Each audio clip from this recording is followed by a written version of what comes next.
Hi there, Matt Allington here. It's Friday, the 11th of November. This is update number 7 on the Murray River floods in 2022. Don't forget the links on the screen, also available below in this video. Okay, here I am in the report again. I do have a new report that I'll share with you shortly, but first of all, let's just do a quick review of some of the key data points that we've been looking at.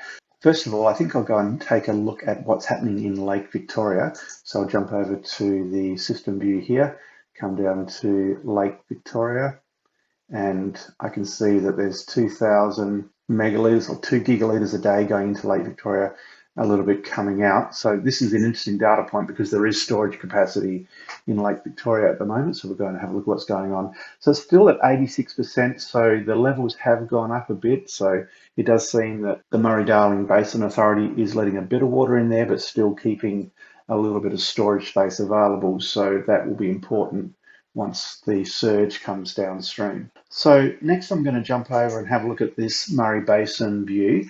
Now, I created this report last time and shared with you my concerns about the water that's upstream. So we have been focusing on this surge that's about to come down into South Australia now, but there's much more water upstream, and the timing of the delivery of this is going to be a big issue. You can see here that the peak across all 4 of these rivers is actually 450 gigalitres per day, so that's a bit of a concern. You will notice here, though, that these 3 rivers, the Murray, Murrumbidgee and Lachlan, have all peaked already, but the Darling has yet to peak up at Bourke.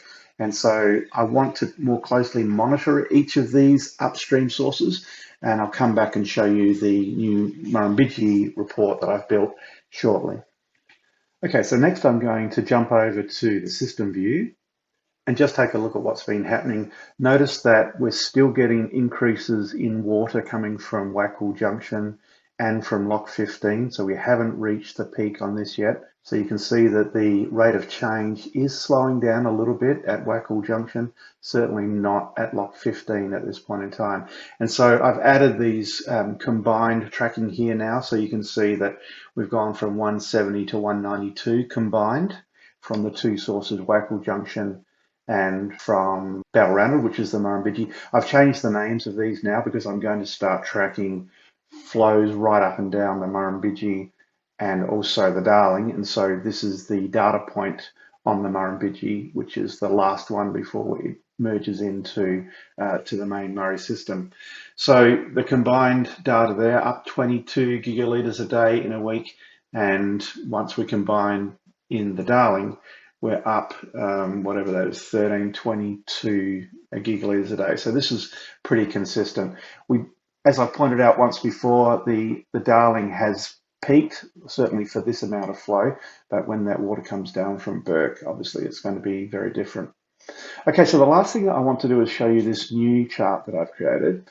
And what I'm going to do is I'm going to build one of these for each of the river systems upstream so that I can keep track of the surge of water that's coming down. So this is a map of the Murrumbidgee system, and the big surge in water is coming from Narrandera. So if you have a look at the peak here, you'll see that Narrandera peaked at about 120 gigalitres per day. Now, importantly, note that it's actually peaked. So Narrandera water is on its way down. So what I've done is selected a total of 6 observation points so that I can see when that surge of water is coming down, how far away it is, and also hopefully get a sense of how fast it's moving. So I'll do that increasingly over the next few reports. So if we're going to have a look at Darling Point in a little bit more detail, you can see that Darling Point hasn't peaked, and I've got these little thumbnail views of what's going on down the bottom here.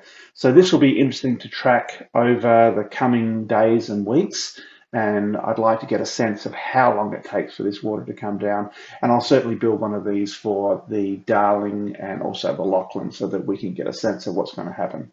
Okay, so that's it for today. If you're enjoying these videos, I'd appreciate it if you would share it with other people that may also be interested.